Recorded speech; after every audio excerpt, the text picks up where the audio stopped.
Shalom GBI Krisya yang luar biasa, saya Pastor Yudaso kembali bersama dalam acara kita di Open Door, pintu yang terbuka. Dan hari ini hadir bersama kita Florent yang luar biasa. Kasih tepuk tangan dulu, wah luar biasa nih. Dia adalah founder dari Nonaku Signature dan bisnis yang sedang maju saat ini. Karena saya ikuti di Instagram, luar biasa sekali ya. Apalagi dengan posting-postingnya yang kece sekali, luar biasa nih. Buat anak-anak muda pasti perlu banyak belajar. Nah langsung aja, apa kabar?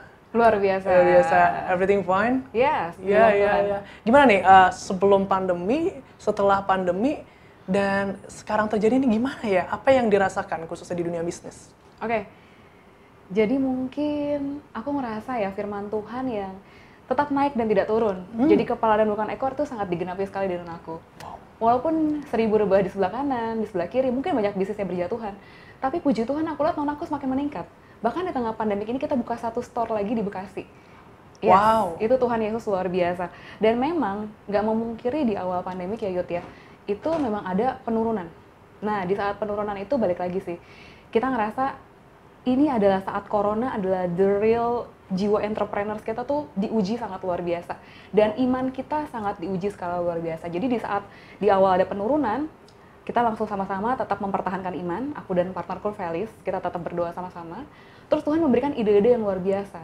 Nah mungkin yang akan aku sharing juga di hari ini itu apa? Boleh dong, kasih apa sih yang sedang dihadapi sehingga imannya diuji dan sekarang bisa muncul ide-ide nih, ini boleh cerita ke teman-teman semua nih. Oke, titik baliknya itu adalah di saat satu kejadian, waktu aku kan sempat di rumah aja terus aku keluar, di saat itu aku lihat di luar banyak banget orang yang tetap pejuang ya pejuang keluarga yang tetap kerja di luar rumah ya Yud ya, tapi mereka itu nggak pakai masker, mereka polosan gitu aja.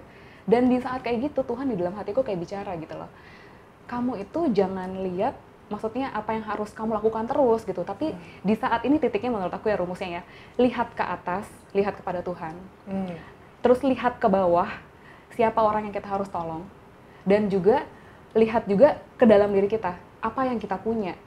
Oh iya ya, aku lihat ke Tuhan, fokus ke Tuhan, aku doa apa yang harus aku lakukan, turunlah hikmat, lihat ke bawah, apa produk yang bisa aku inovasikan untuk membantu orang-orang, dan di saat itu aku juga lihat ke dalam, oh iya Nonaku kan memang kekuatan kita kan di produksi pakaian, dan di saat itu kita memutuskan kita produksi masker Yud. Itu belum booming loh, pemerintah belum mencanangkan program wajib pakai masker, tapi Nonaku udah bikin program gerakan pakai masker duluan, dan aku ngerasa di saat itu kita launching, kita bisa ngejual masker dalam 1 minggu itu lebih dari 10.000 pieces, terpujilah nama Tuhan. Di saat itu aku lihat ternyata daya beli itu masih ada loh, gitu loh. Menarik ya, padahal kan pakaian sekarang lagi turun semua nih, tapi justru ketika jual masker malah jadi rame banget ya orang beli ya. Rame banget luar biasa, dan nggak cuma ide di masker doang, Tuhan kasih ide, ayo sekarang kamu produksi APD, bantu tenaga medis. Dan ternyata yang beli APD kita juga banyak luar biasa, dan kita nggak cuma beli, kita juga ada komitmen yang kita juga mendonasikan masker kepada pejuang-pejuang keluarga. APD kita juga donasikan, dan di saat kayak gitu Tuhan berkati kita secara berlimpah-limpah ya. Justru ketika mendonasikan, membantu, malah Tuhan memberkati luar biasa ya. Yes, jadi rumus yang lihat ke atas, lihat ke bawah, dan lihat ke dalam, itu sama sekali benar-benar sangat berarti banget di Nonaku dan berhasil gitu loh. Wow. Yes. Coba diulang lagi, rumusnya gimana? Oke, sambil lihat ke sana ya? Iya, rumusnya gimana? Coba. Jadi, di saat ada kondisi apapun juga yang terlihat buruk sekalipun, lihatlah ke atas, kepada Tuhan. Kemudian lihat ke bawah, siapa yang membutuhkan pertolongan kita. Dan lihat ke dalam, apa yang kita punya untuk bisa menolong orang yang di bawah kita. Wow, luar biasa. Lihat ke atas, lihat ke bawah, lihat ke dalam. Wah, ini luar biasa nih, rumus yang perlu kita belajar pastinya ya. Nah, kira sekarang justru Nonaku malah buka cabang ya. Yes. Nah, ini progresnya luar biasa sekali. Ada banyak orang sekarang malah tutup perusahaannya, company-nya. Gimana, selain tadi ke atas, ke bawah, ke dalam, ada tips apa-apa lagi nggak yang bisa dikasih untuk teman-teman semua nih? Istilahnya kalau Tuhan kan mau kita jadi garam dan terang dunia. Suatu lampu itu nggak mungkin bisa menyala kalau nggak ada sumber.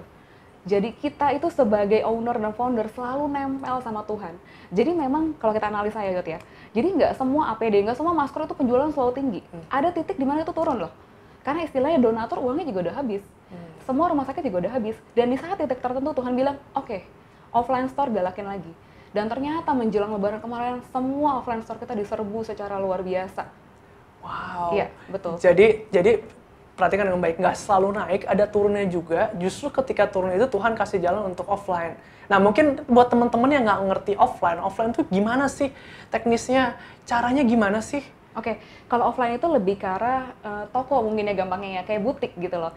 Jadi kita bisa ngalamin shopping experience dengan belanja langsung, tapi dengan protokol-protokol yang aman selama lagi pandemik ini. Mungkin seperti itu ya Yud ya. Nah ini kan ada banyak nih orang-orang yang jualan kan tutup. Sekarang offline coba untuk dengan prosedur-prosedur, bisa diceritain nggak apa yang dilakukan Nonaku untuk orang bisa berani datang ke sana? Oke, jadi kalau untuk secara relate sama dunia, mungkin yang satu lagi rumusnya aku lupa bilang. Untuk bisnis tetap bisa konsisten bertahan, kita harus relate dengan dunia gitu loh. Apa yang dunia butuhkan sekarang gitu. Dan untuk protokol-protokol kita adalah yang pertama contohnya, sebelum masuk kita harus ukur suhu tubuh. Terus hand sanitizer. Jadi make sure semuanya clean tangannya. Terus yang ketiga, kita juga nggak kasih orang coba pakaian. Tujuannya bukan ngelindungin produk ya, tapi ngelindungin orang-orang yang ada di sana. Karena kan nggak tahu bajunya pindah-pindah kemana aja dan sebagainya. Jadi orang ngerasa safe saat belanja di sana. Gitu Benar-benar. Jadi ikutin protokol dan juga orang juga merasa nyaman di sana. Ini menarik nih, nggak bisa sentuh tapi orang beli. Yes. Ya kan nggak bisa sentuh pakaiannya. Sentuh bisa tapi nggak bisa coba. Oh sentuh bisa tapi nggak boleh coba. Yes. Oh berarti orang nih kayak imajinasi, kayak muat deh.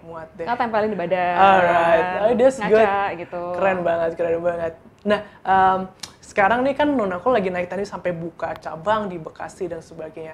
How to manage? Bagaimana manage pegawai-pegawai? Bagaimana manage orang-orang? Apalagi bekerja sama dengan tadi ada ada kerjasama juga kan sama beberapa orang juga. Nah ini gimana nih? Karena sekarang sulit sekali untuk bisa manage bawahan kita atau manage apalagi berhubungan dengan keuangan, lagi susah dan sebagainya. Oke, this is a very good question. Jadi ini adalah question yang aku paling suka. Karena kenapa? Inti dari suatu perusahaan bisa berkembang adalah tim yang harus satu hati dengan kita. Dan aku tuh paling ngerasa, aku nggak pernah nganggep tim aku adalah karyawan. Aku selalu menganggap mereka adalah tim aku gitu loh. We are same part gitu. Kita ada di dalam perahu yang sama dan kita kalau kita mau sampai tujuan sama-sama, kita perahunya harus gerak sama-sama gitu. Nggak bisa cuma aku dan Felis doang yang cepat tapi semua timnya lambat. Nggak. Kita harus punya satu hati. That's why poin utama di Nonaku adalah kita meletakkan anak-anak Tuhan di posisi-posisi sentral sebagai leaders. Jadi di saat perusahaan lain ya, semua kan kayak teman-temanku pengusaha lain lagi ngechat, gimana nih karyawan gue udah pada minta WFH, gimana nih? Yang ada seruan dari leaders Nonaku, karena kita juga rutin ngelakuin komsel di kantor. Dan aku terharu saat aku dengar ini. Di saat aku bilang ke mereka, aku juga mau WFH mereka, karena aku kan kepikiran pandemik ini. Mereka bilang, aku nggak mau di WFH, Bu. Dia bilang kayak gitu. Jangan, Bu, dia bilang kayak gitu. Aku ngerasa Nonaku ini pasti dilindungi Tuhan. Dan yang ada bukan seruan untuk, ayo WFH, bukan. Ayo yuk, Bu, kita puasa 30 hari untuk Nonaku. Dan aku ngerasa, wow, hebat banget gitu. Terus aku tanya tim yang lain, gimana, ada yang takut nggak corona? Ada sih Bu bilang ke aku kayak gitu, cuma aku bilang gini, kita nggak boleh takut, kamu jangan baca berita itu. Aku pun memilih untuk tidak baca berita corona, karena aku percaya Nonaku pasti dijaga Tuhan. Dan karena aku didukung dengan leaders yang sangat luar biasa, satu hati, benar-benar di dalam Tuhan, aku dan Felis tetap bisa konsen untuk kreatif, kita inovasi apa lagi nih? Jadi kita pikirannya nggak harus ngurusin tim dan sebagainya, karena kita tahu, kita semua sudah satu hati, satu perahu. Ada berapa leaders nih yang sekarang mungkin yang lebih core leaders, yang aku anggap core ya, itu ada 3. Ada 3? Ya, itu ada titik. Terus berapa pegawai sekarang?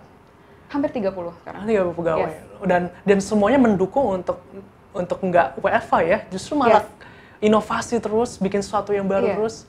Wow. Apa sih kuncinya kok bisa punya leaders yang luar biasa? Ini orang-orang pasti ngiri nih di rumah nih. Yes.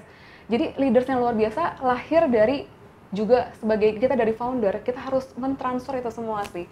Mereka nggak lahir gitu aja, tetapi kita membangun hubungan, kita melakukan coaching secara berkala. Dan terlebih, spiritual yang baik, hubungan spiritual yang baik, itu akan nge-lead mereka ke profesional kerja yang baik. Jadi kita selalu menjaga hubungan, gimana spiritual kalian udah doa belum? Dan kita sering banget mengadakan komsel, Yud. Jadi kita tidak hanya membangun dari segi kinerja, oke kamu harusnya kayak gini secara profesional, nggak kayak gitu.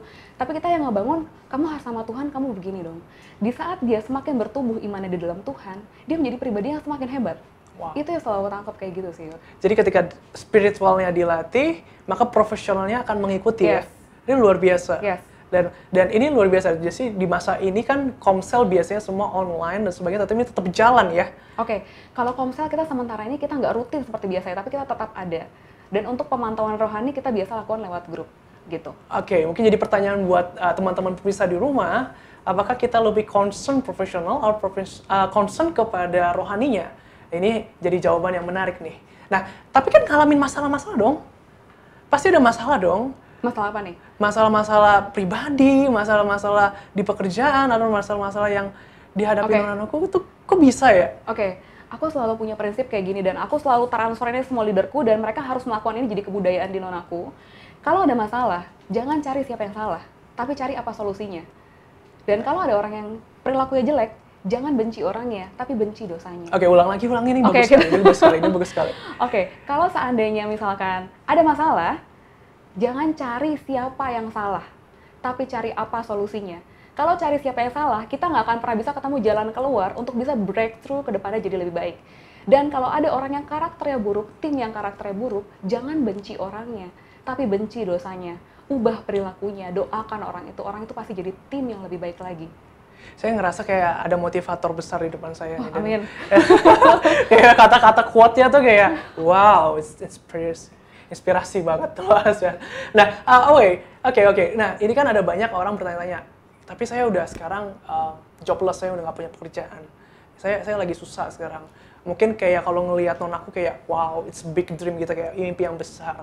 Nah, ada kata-kata nggak buat mereka yang sekarang lagi terpuruk, yang lagi susah, bagaimana supaya bisa bangkit lagi? Oke, aku akan jawab dengan 2 jawaban. Yang pertama adalah aku akan ngulang rumusku yang tadi lagi karena aku ngerasa itu penting banget. Yang pertama kan relate ya, aku bilang relate dengan cara lihat ke atas, lihat kepada Tuhan. Lihat ke bawah, siapa yang kalian bisa tolong, dan lihat ke dalam, apa talenta yang Tuhan berikan ke dalam diri kalian yang kalian pasti bisa gunakan untuk bantu orang. Nggak mungkin Tuhan nggak kasih kalian talenta, at least 1, kalian pasti ada. Walaupun misalkan lagi gelap nih, cuma nyala lilin 1, pasti lilin 1 itu nggak berarti. Sekecil apapun talenta kalian, jangan remehkan. Itu bisa jadi memuliakan Tuhan, memberkati banyak orang. Terus, yang kedua, kalau memang kita secara bisnis ya, yang kedua, kalau kita mau bertahan di situasi seperti ini, seperti apa? Aku udah punya rumus VPP namanya. Kita harus lakukan value innovation. Dari produk kita, lakukanlah semua inovasi yang berhubungan dengan dunia. Contoh yang kita lakukan adalah belanja minimal 250.000 dapat gratis 1 masker. Masker itu sesuatu yang lagi value-nya dibutuhkan banyak orang, iya nggak? Terus yang kedua, P, kan VPP. P yang kedua adalah product innovation. Lakukanlah inovasi produk dari apa yang kalian bisa. Contoh, kalau kalian misalkan F&B bisnisnya atau makanan, misalkan bikinlah empon-empon, tahu kan ya yang minuman Bapak Jokowi untuk melawan corona dari jahe, itu bisa. Kalau aku di fashion, aku inovasi, aku bikin APD, kita bikin masker, dan sebagainya. Kita lakukan produk inovasi yang balik lagi relate dengan kondisi dunia saat ini. Gitu loh, daya beli masih ada. Tapi mereka akan beli dengan sesuai dengan yang diperlukan pada saat ini. Yang terakhir, P yang terakhir adalah promotion innovation. Kalau kalian mempromosikan produk kalian di sosial media, terutama yang paling ngehits, karena sekarang tuh secara nggak sadar terjadi revolusi industri yang tidak kelihatan loh, Yud. Orang dipaksa di-online kan secara langsung karena virus ini gitu loh. Karena itu lakukanlah promosi yang relate. Contoh jual apartemen, itu kan sesuatu yang sulit saat ini kan. Bikinlah hashtag gitu loh, misalnya work from apartment. Jadi istilahnya segala sesuatu dihubung-hubungkan gitu loh. Atau nggak bikin campaign misalkan ya, work from home costume. Nah kayak gitu-gitu akan marketing kalian akan lebih ngena gitu loh. Karena saat ini itulah yang dibutuhkan. Atau enggak misalkan pengusaha makanan, kalian di sini yang nonton, bikinlah kata-kata frozen food from home. Itu yang dibutuhkan ibu-ibu kan saat ini kan. Karena udah saat bingung kali mau masak apa lagi. Dan semuanya butuh cepat. Itu sih. Jadi kalau aku rangkum VPP adalah yang pertama, value innovation, terus kemudian product innovation, dan promotion innovation. Wow, ini rumusnya banyak banget nih. Jadi kalau kita bisa belajar satu persatu, nanti jangan lupa YouTube-nya dipelajari lagi. Pasti ini bagus buat kita semua. Khususnya buat teman-teman, jangan pernah menyerah. Karena di Open Door, pintu itu terbuka buat kita semua. Nah, satu pertanyaan terakhir nih buat teman-teman semua. Bisa nggak disimpulkan dengan satu kalimat yang cantik dan formulanya rumusnya, wah, yang pasti bisa nih, pasti bisa. Oke, disimpulkan ya. Untuk orang-orang ya? Untuk orang-orang di rumah sekarang, semua yang mendengarkan, tadi kan udah panjang banget, dan rumusnya keren banget, bisa disimpulkan dengan satu kalimat? Yes, aku simpulkan dengan rumus lagi ya. Alright. Gampang, rumusnya adalah GPA. GPA, pertama adalah God first. Matius 6 ayat 33. Utamakanlah Tuhan, maka segala sesuatu akan ditambahkan kepadamu. P, find your passion. Carilah apa yang kalian suka. Kalau seandainya kalian nggak punya apa yang kalian suka, P bisa berubah jadi pain points. Apa yang kira-kira kalian ngerasa pain dari kata sakit ya, yang kalian kira-kira, aduh kalau nggak ada ini sih, kalau nggak ada ini, aku mungkin bisa bikin terobosan untuk menjawab rasa sakit itu. Yang terakhir adalah action. Lakukan sekarang. Later become never. Jadi jangan pernah berpikir nanti kalau gagal gimana, kalau salah gimana. Kalian nggak akan tahu, at least kalian coba. Kalau kalian coba, kalian gagal, at least kalian belajar. Anggaplah itu biaya les kalau kalian gagal. Yang pertama, aku ulang lagi, GPA, God, Force, Passion, or Pain Points and Action. Right, GPA. Wah, ini yang luar biasa nih kata-katanya. Kalau saya punya singkatan paling gampang Jesus sudah. Gak perlu disingkat lagi, udah oh Jesus. Tapi this really good, bagus sekali GPA. Ya, kita belajar banyak hal hari ini bersama dengan orang yang luar biasa pastinya. Dan kita kasih tepuk tangan dulu untuk Flo yang luar biasa. Thank you buat waktunya, keren banget. Dan saya berdoa biar Nonako semakin menjadi berkat khususnya buat Indonesia. Amin. Terima kasih, Flo. Yes. Dan teman-teman semua, kita akan berjumpa lagi dalam episode selanjutnya. Tetap di dalam The Open Door, pintu yang terbuka. Tuhan Yesus.